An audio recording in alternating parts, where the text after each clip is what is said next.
subscribe.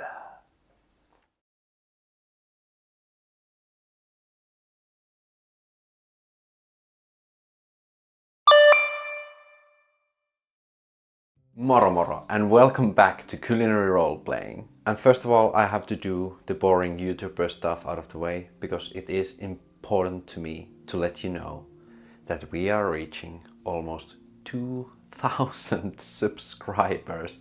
And I know in internet terms it's not a lot, but it's really freaking many people for me. So I really wanted to thank you, all of you, from your continuous support, and having 2,000 subscribers as a small Finnish-based, very niche YouTube channel.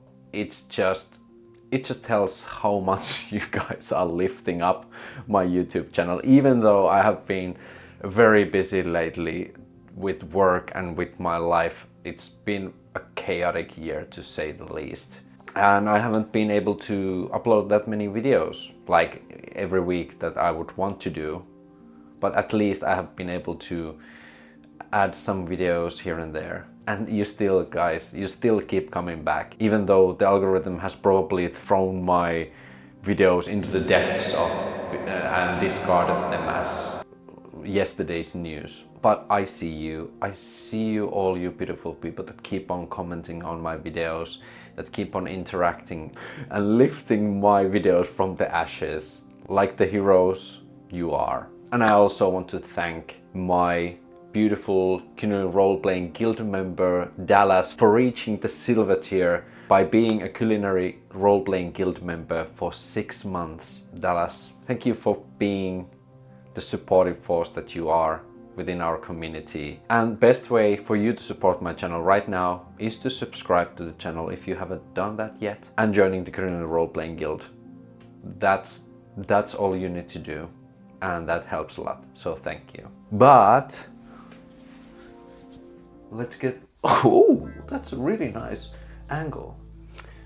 So let's get into today's video, which is top 10 Black and Play rules that you can add to your tabletop role-playing games today. So these are not rule-specific things, or these aren't things that you have to heavily modify. You can just take the rules as they are and insert them to your game right now. I have curated these rules to be starting from 1 to be the most general rules, and then getting more like situational and of certain aspects of campaign play.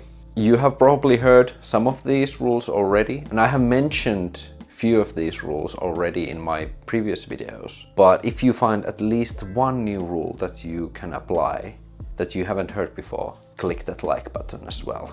But let's start with obvious one, with number 1 being oracles. Yes. Oracles are an amazing tool, not only to play tabletop role-playing games solo, but also to add into your game mastery. Because there are many situations that you don't know the answer to. The players might ask something completely random regarding the area, or you haven't thought about maybe that is this specific door locked, or if it's raining outside, that might have an actual effect to the whole scene or the whole adventure, but that is an aspect that you just for some reason didn't think up, or it might be something that you felt at the moment, at the time, wasn't relevant, but now it is. So oracles can give you easy, quick answers that you don't have to adjudicate all of the time. You can make these decisions as a GM, but sometimes it might feel fairer to just roll for it and see what happens. Because if my player has a great idea of wanting to try something, I still want my players to succeed, but sometimes it might be something so major, like if they are asking that, does this cave have a specific kind of gas floating in the air that is flammable but not seen, and if they lit up this torch, can they just burn the whole place down? And I'm like, oh, that could be a possibility. but it could also ruin a lot of stuff. So let's just say that it's very unlikely that's gonna happen, but it might happen. And if it happens, and the likelihood has been very unlikely, it still feels fair and it still feels epic when players just do this a random thing that just surprisingly happens. And it's surprised the players and it's surprised the GM. And also there are situations where players get interested in certain NPC that you haven't developed further, and you feel like, okay, now I need a little bit more for this NPC, like what is their motivation to be here and something like that. You can just roll like many tables different kinds of oracles have and fill up characters really quickly. So whether you use Mythic GM Emulator 2nd edition, whether you use Blood Unfolding Machine, whether you use one-page solo engine, like there are many options to take from. And sometimes you just want a random encounter during travel time and you don't have anything set up, but it feels like now it would be a nice time for an encounter. Oracles can help you with that as well.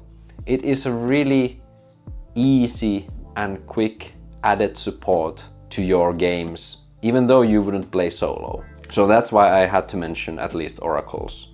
And again, links are down below if you haven't heard what oracles are. Second plug and play rule is something that many games already include already, and these are clocks. Made famous, probably Forged in the Dark, probably used before that, but definitely was the game that really like drive home the idea of clocks, was Forged in the Dark. And clocks are really simple system. You just have circles with different amounts of or you could have like a row of boxes that are filled, and you can play it as a skill challenge, you can play it as an alarm marker, or anything like. You can play it as a time counter.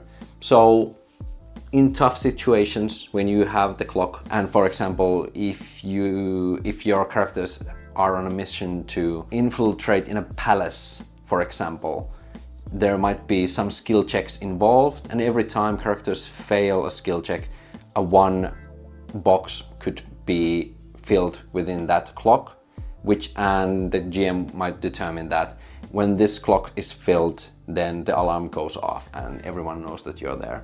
For example, that could be a negative side of the clock. Other side could be that there is like this intense combat happening, and then there is also this altar that this ritual is being made, and the characters also need to take some actions to prevent this ritual from being made. And like every time some character doesn't use their action to prevent the ritual, the clock will go up.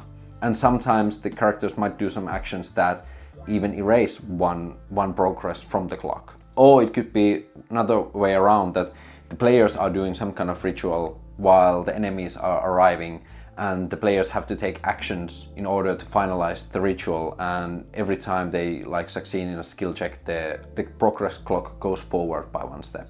So yeah, really easy to pace the timing of action scenes within actions, that you don't have to like use actual timers and stuff. And it's a really simple rule, and you can just take it and use it as it is. And that's why I think many new TTRPGs are using it and have adapted it. In many ways, like 5th edition popularized the advantage and disadvantage that many systems use now.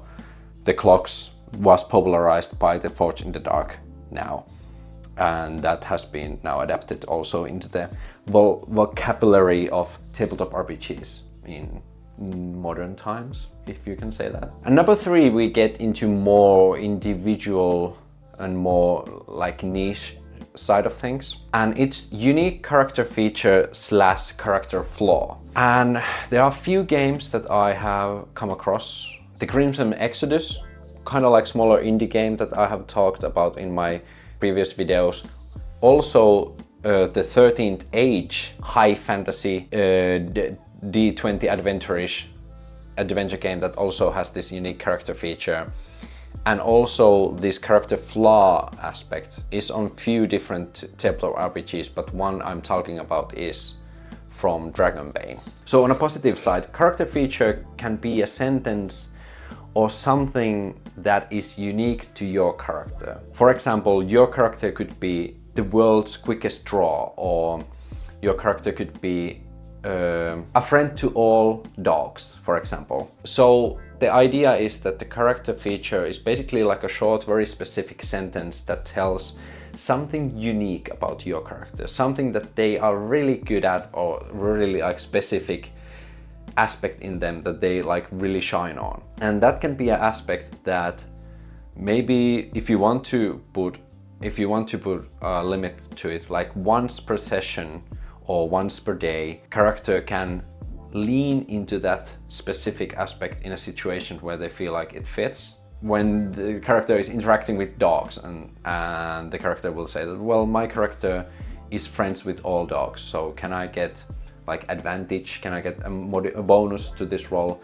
And you could, like, as a GM, you could allow the player to have some kind of positive modifier to the role because of that sentence. All the different games have some kind of modifier, some kind of advantage, some kind of thing that you can provide to the player to leaning into their character aspect that they are really good at. And it's really easy to plug into any game. It's one sentence you can write on any part of the character sheet, and it just gives that little extra detail to the character. You're mechanizing the character's past, you're mechanizing the character's persona, and when players get to use these unique aspects that they have written themselves, it's not something that they have picked from a big list and I have this feat because I am a reckless hunter, then I can recklessly hunt and get advantage on every hunting checks. And yeah, you can make unique characters by combining many of these things, but it's still something that you picked from a list. And there's nothing bad in it, but there is something novel about an idea when you can decide what your character aspect is by writing the sentence yourself and saying, this is what my character is. And then you can actually use it mechanically within the game. Brings you real validation to your character and being like, okay, this is something I created and now I can use this and interact with the mechanics, not just with the story and with the roleplay with the other characters, but also with the mechanics. And for me, it brings the roleplay into deeper level, in a sense that also the mechanics support your identity as that character. And the character flaw aspect from Dragonbane is also really interesting. It's an optional rule within Dragonbane, but there you can also decide something that your character lacks or something that is like really weak within your character. And then you can also invoke this negative aspect on some situations willingly as a player, being like, okay, this is something my character, I have this weakness and this is something my character is weak at. So I will roll this with disadvantage, or I will take a negative modifier to my roll to represent this aspect that is really negative about my character. And then when the character hopefully survives from that situation, the GM can then reward the player XP, inspiration, some kind of metacurrency if the game has, or something else. I really enjoy the idea that even playing into your weaknesses as a character provides you something mechanically. So then you basically don't have to underperform within a game just to like make your character feel real. But then you actually get rewarded for playing your character and leaning into your weaknesses as well, because that makes characters interesting. Not only that they are these min-maxed optimal superhero star. This can be fun in some instances, in some cases, but for me, when we are talking about like this kind of balanced, interesting story with real feeling characters, also there are some negative sides, also some weaknesses, also some insecurities within the characters.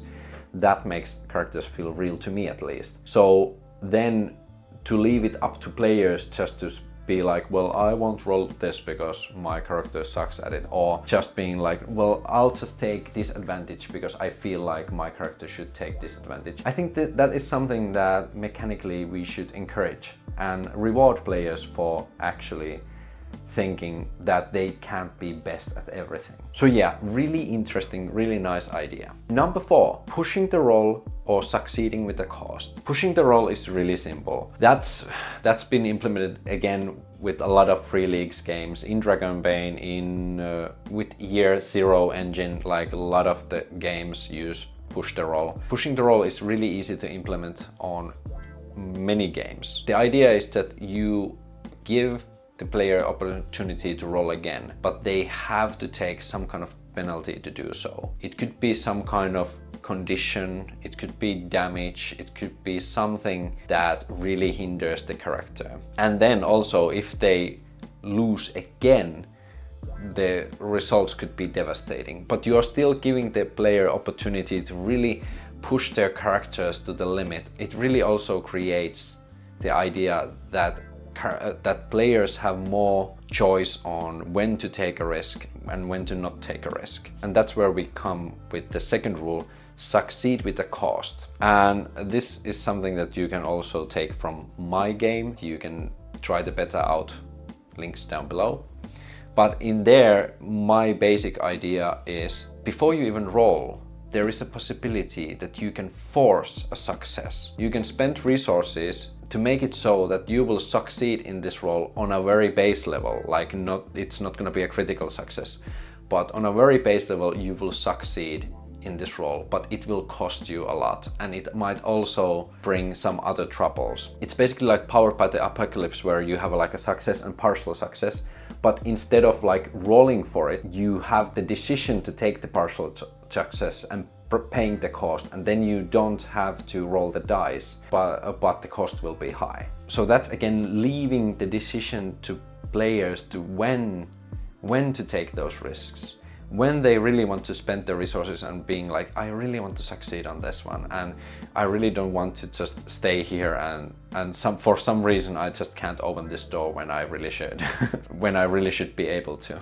Because I love risk and I love rolling the dice in tabletop RPGs, don't get me wrong, but I really also enjoy the aspects that we are making every roll very meaningful, and the players have as much freedom and choice on when to take that risk, when it's time to risk it all and roll the dice and make it impactful. And pushing the roll and making success with the cost as a part of your play, I think you can give players a little bit more choice really easily. That is something that you can just imply right away and just think of the different costs and you're there. But especially pushing the roll, really, I highly recommend it. It's really nice addition to the game, to any game, to be frank. And number 5 is also in my game, but I purely took it from Against the Dark Master. Using Against the Dark Master and using my idea of the rules, milestone traveling. This is not a strict rule, but it's a rather, I would say, method of traveling. And the idea of milestone traveling is that you plan ahead where you want to go. If you have the clear destination in mind, where your characters want to go, you can beforehand determine the route. Okay, we have to go through that valley. Okay, we have to go through that forest. Okay, we have to cross that river. And then there is this one safe haven in between, and then we have to travel 3 more days to reach into the destination. And then you know exactly how many days it's gonna take. You know how much stuff you have to bring with you, and or what kind of modes of travel you need to take in order to get to the goal. And then you also know that in different, like in this valley there is an encounter, in this forest there is something that lurks within the dark. Like even foreshadowing the players to travel and telling like this, you know that this is the dark forest where these different kinds of dark creatures live, and like giving the player time to prepare ahead a little bit. You don't have to spoil everything, but just the idea that players know how many days it's gonna take, they know what they will come across during that travel. It smoothens the travel quite a lot. It makes the travel interesting, and it makes it exciting in a way that the people are waiting when the next thing will happen. It also helps you that you can pace like your resting periods as well, so people won't just like be like, okay, well now the day is over, so we will rest and then we will see the encounters and go to the next place and we will rest and see the encounters. Like, then you can just say, okay, this first 2 days nothing interesting happens, and then you arrive to the valley. Like, it's basically like skipping over the long travel parts and getting always into the good parts of the story. And there could be, like I said, there could be a safe haven, or there could be a resting point at some point when you get those camp episodes and that campfire roleplay. So you can add them in as well. So yeah, milestone traveling is really nice addition to any rule system, and it's so easy to imply as well. And it doesn't need to be this very detailed, intricate exploration system. But you can use milestone traveling with hexes as well. Another great thing from Against the Dark Master, this rule has been elsewhere as well, but where I really got into it was Against the Dark Master, monetary levels, and basically like your resource value. I know we love counting coins sometimes. Sometimes coins are really nice. Sometimes that you have exactly 1,327 gold to buy that one thing from with 1,275 gold, it just hits you in the right spot. But sometimes there are adventures that you really don't want to like really think about all the resources and money you have. Instead, you could have monetary levels, let's say from 1 to 5 or whatever you deem that is the current level. And the idea is very simple. If your monetary level is 3, you can buy anything from levels 1 to 2, just that you can just have them. You can just pick the money and take it and have it as it is. And then when you want to buy something from your level or your one level higher, when you buy from your level, you can get it, but then your monetary level will go down by 1 level because it was a huge investment of your money and time. And sometimes if you would want to buy something that is 1 level above you, you might do some risky move or find some kind of broker that you could find the item at your level or something like that. Very simple to keep tabs on what kind of stuff you can buy and just get to your character, and what items are something that you need to invest a little bit more time and money in, or something that you need to really save up or do something major in order to get them. For example, I think monetary levels could be really nice in many kind of like sci-fi or cyberpunk or modern time campaigns when you just like want to buy a pack of cigarettes to your character or something like that. So you can just like, yeah, you have the money for it. Or when you have to pay rent, you know that what kind of apartment you can afford to pay rent. Or when you need like certain type of gear or weapons, or you want to like upgrade your gear, or when you want to like repair your gear, it's just easy to see like, okay, these I can just repair, bum, bum, bum, bum, bum, bum, bum. Okay, but this is something that when I buy this, my monetary level goes down. And it simplifies a lot of stuff. And I think it can work really well. Number 7 is also something that Free League popularized.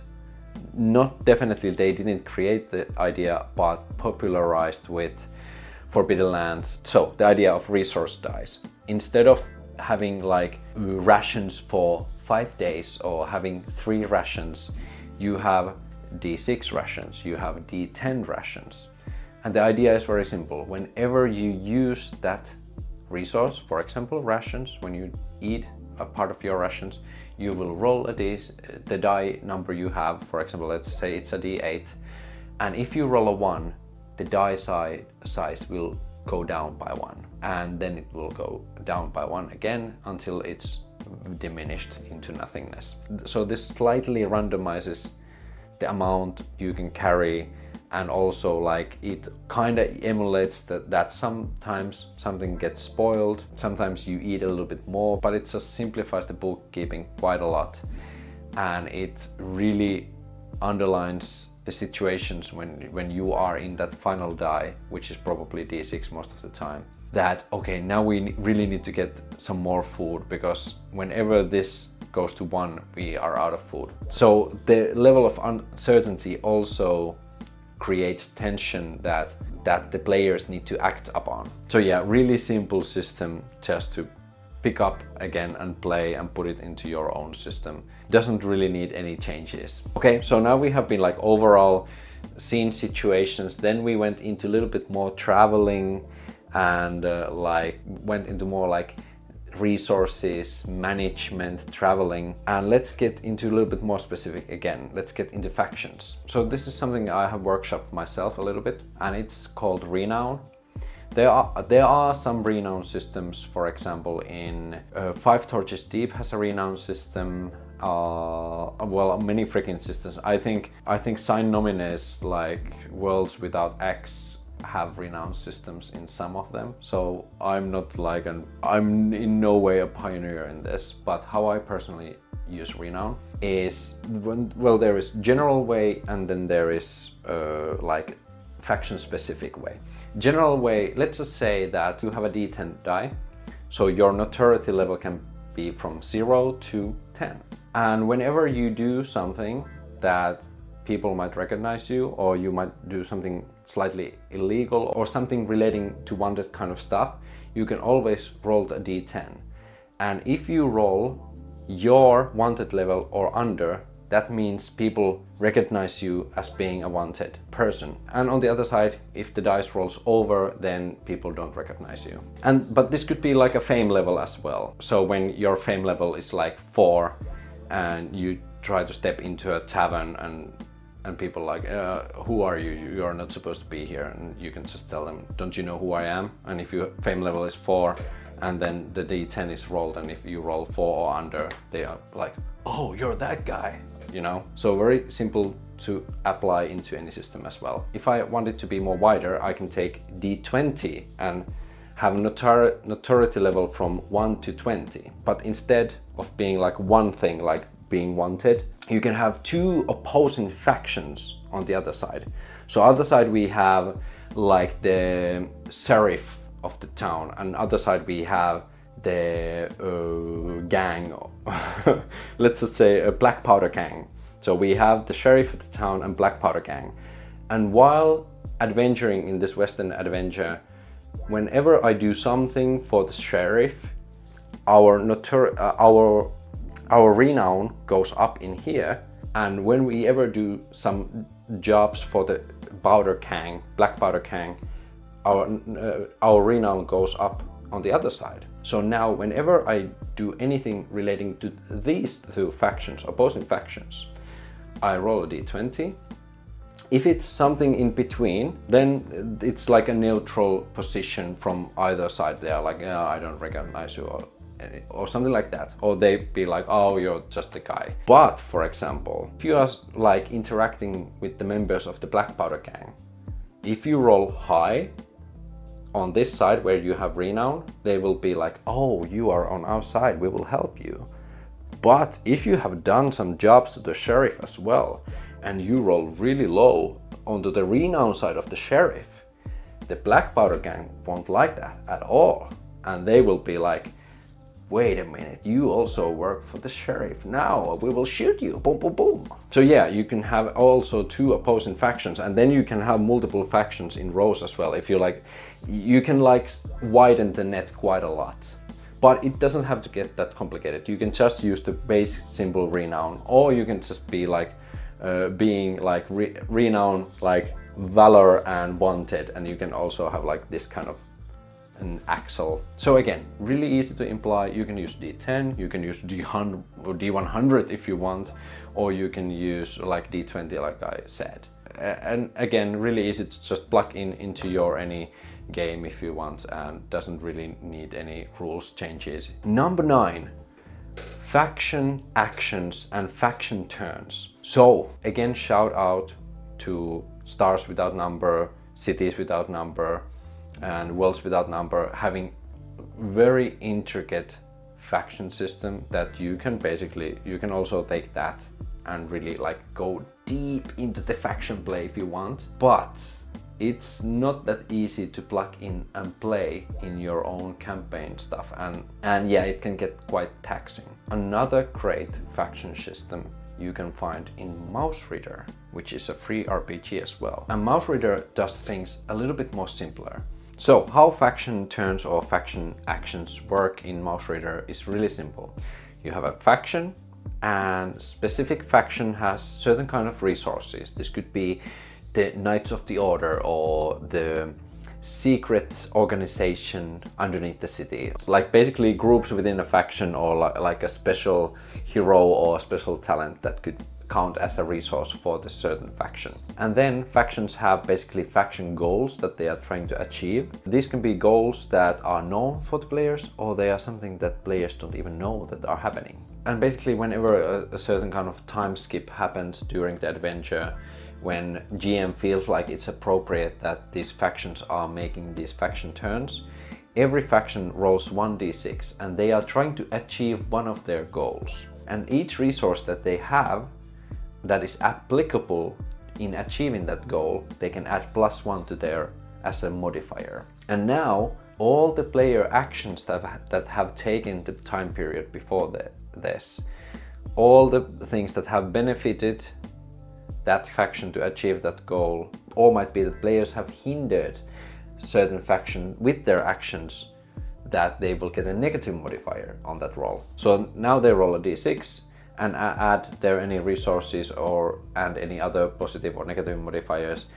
If that score becomes 4 or 5, they can add 1 marker to the goal that they are trying to achieve. Or if they get 6+, so 6 or over, they can add 2 markers. And factions might have different goals that have different lengths in order to succeed. So major goal might be worth 4 faction like successes. Some smaller goals might be something like 2. So yeah, that is really simple way to keep tabs on factions, to see how players affect the faction progression within the world, and factions might have opposing goals within each other. So when this faction achieves this goal, it might be something that hinders this faction, and maybe they need to remove 1 resource. So it's really simple to workshop yourself to make it fit your setting, and you don't have to add any extra rules. Simply roll the 1d6,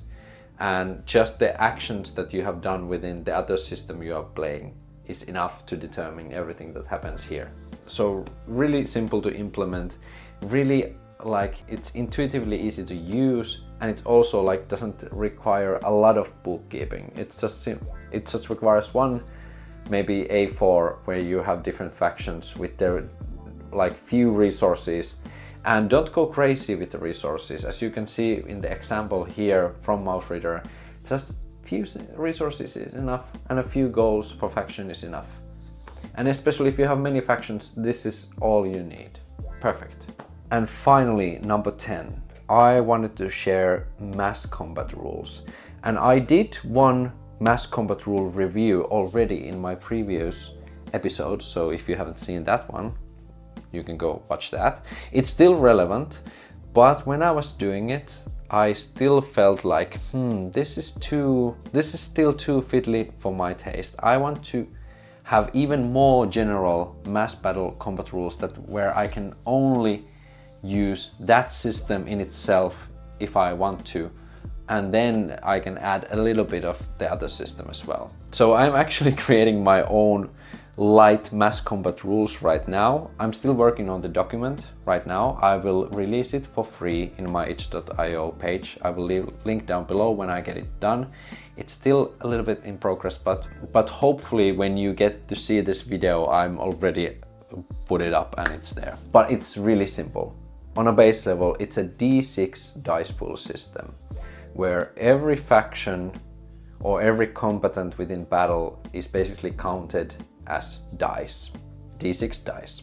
So when you have, again, like aspects that are uniquely beneficial to the army, like they have superior training compared to anyone else within the combat, they will get a dice from that one. Or if they have war dog riders, who are basically these riders riding dire wolves that are like far superior to any other cavalry, they will get 2 dice from that, because that is a major advantage. So yeah, basically anything that gives a minor advantage gives you 1 extra die to your dice pool, and something that gives you a major advantage will give you 2 dice to your dice pool. And heroes can be either used passively or actively, so any major NPCs, player characters of course, you can either add them just as is, as a dice, simple different colored d6 to the army and just make it as it is, or you can make it a skill challenge, so every battle turn the